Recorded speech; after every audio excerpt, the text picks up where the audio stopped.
402 maisons ou d'habitations en construction à la cité Tobago, aux alentours du mur de l'aéroport de Dakar, terrassées en une journée par une colonne de bulldozers. L'action menée par le ministère en charge des transports aériens suscite toujours des interrogations car les populations victimes ont pour la plupart fait des investissements à coût de millions de francs CFA. D'ailleurs, c'est après obtention de tous les documents administratifs qu'elles ont bâti leur maison. Tous les terrains qui ont achetés ici ont été validés, en tout cas rendus légaux par la position du sceau par la commune de Yoff. Donc en fin 2010-2011, les gens ont commencé à construire sur ce site des maisons.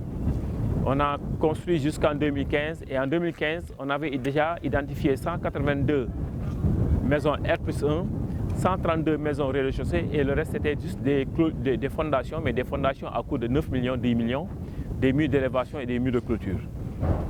Et le 4 juin dernier, un bon matin, le gouverneur est venu démolir les maisons sans procuration, sans décision de justice, sans sommation. Je disais tout à l'heure que quand on a commencé à construire, il y a même des personnes qui ont introduit des demandes individuelles de régularisation pour avoir des baux. Il y en a qui ont eu des baux, il y en a qui ont déposé des dossiers qui ont été déchargés par les services administratifs de l'État. Et donc le dossier était dans le circuit pour la régularisation. Donc c'est avec tout ce dossier qu'on a pu avoir l'avis favorable de la Sénélec pour avoir l'électricité. Donc le réseau électrique est là, le réseau hydraulique par la SONES et la SDE. Et nous avons même le réseau téléphone qui a été installé par la Sonatel. Donc ce qui veut dire qu'aujourd'hui nous étions en règle par rapport aux documents administratifs que nous possédons.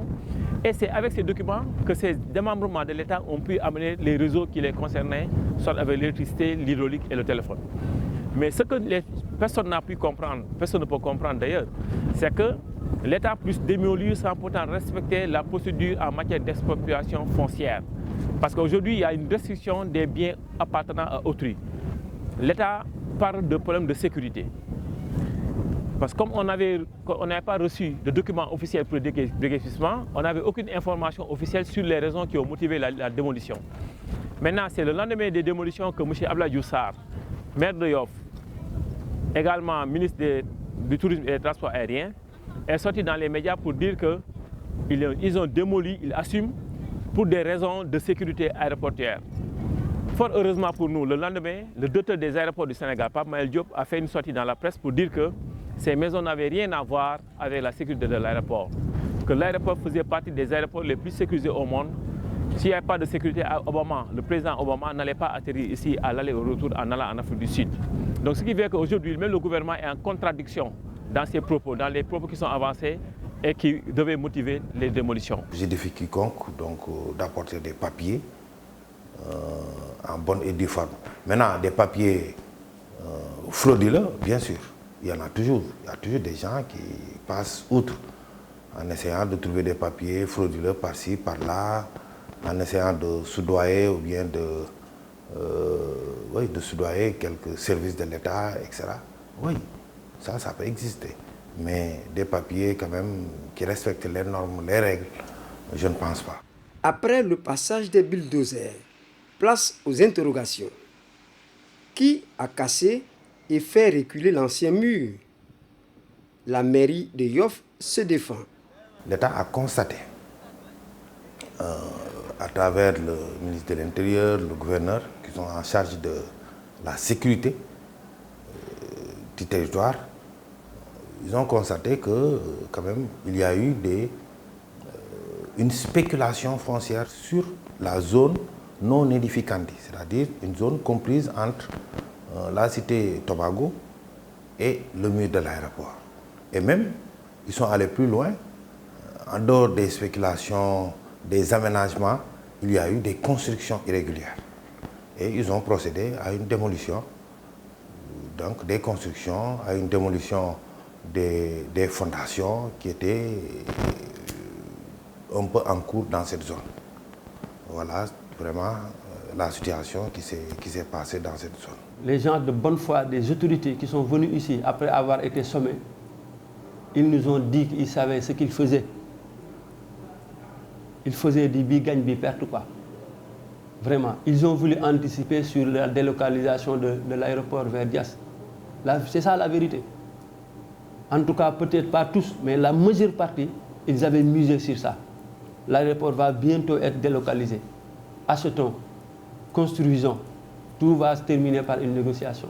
Tous ceux qui ont occupé ce terrain-là, qu'est-ce qu'ils ont de la collectivité? Non, c'est des personnes, vraiment, c'est des spéculateurs, tous d'ailleurs, qui sont allés occuper le bien d'autrui. Et vraiment, je voudrais profiter de votre antenne-là pour lancer un appel aux autorités, qu'ils ne tombent pas dans ce piège.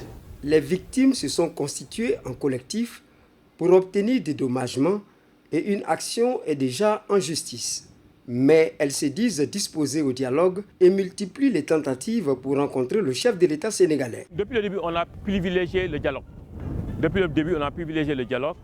Et qu'est-ce qui s'est passé? On a saisi le président de la République. On a introduit une demande d'audience pour être reçu par le président, pour lui donner la bonne information.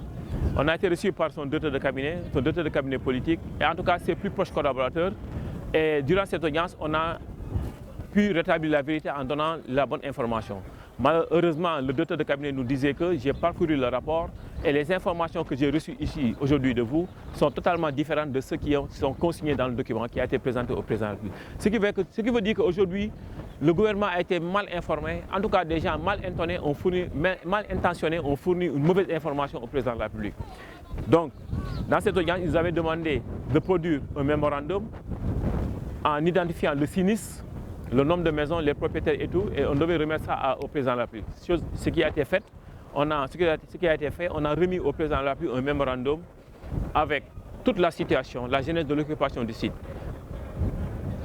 les démolissements, le prétexte ayant conduit à la démolition, le sinistre, les titres fonciers, le plan de masse, le plan de morcellement, tout en tout cas les documents qui étaient en notre possession et qui sont afférents à l'occupation du site. Mais jusqu'à ce jour, on n'a pas encore de feedback, on n'a aucune information venant de l'État, on n'a pas été saisi de manière officielle par un démembrement de l'État, et quand on s'approche vers eux, ils nous disent que c'est un dossier qui est géré par le président de la République. Et ça veut dire quoi? Ça veut dire qu'aujourd'hui, l'État n'est représenté que par une seule personne qui est le président de la République.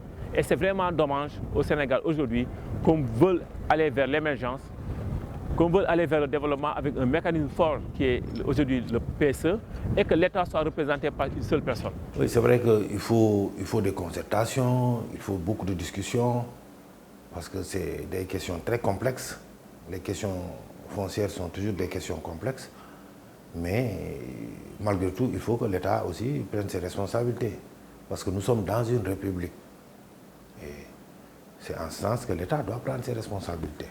Et que aussi, que les gens respectent les lois et les règlements en vigueur. On ne peut pas être dans une république et quelque part être dans des royaumes. Non, ce n'est pas possible. On est dans une république et la république est une et indivisible. En attendant que les différentes parties trouvent une solution pour apaiser le climat social, les ex-occupants de la cité Tobago ont trouvé refuge ailleurs. Ce que je veux dire aujourd'hui, toutes les informations qui ont été fournies par aussi bien l'État que par ces démembrements sont des informations fallacieuses, voire même insidieuses, qui sont fausses. Le ministre Abdoulaye Diouf Sarr disait que les gens ont démoli le mur de l'aéroport et ils ont volé à l'aéroport 2 hectares 600, 26 000 m². Or, quand on regarde aujourd'hui ce qui a été détruit, c'est sur une superficie de 14 hectares. On ne peut pas réclamer 2 hectares 600 et démolir 14 hectares, c'est pas possible. Donc ce qui fait que les véritables raisons sont encore non dites. Les véritables raisons, en tout cas, qui ont motivé les démolitions, ne sont pas encore évoquées par l'État. Et aujourd'hui, nous voulons que l'État soit courageux. L'État soit courageux, l'État soit l'État de droit, pour vraiment s'asseoir en face de nous et nous dire la réalité par rapport à ces démolitions. Droit Libre TV, la web télé 100% droits humains, 100% liberté d'expression.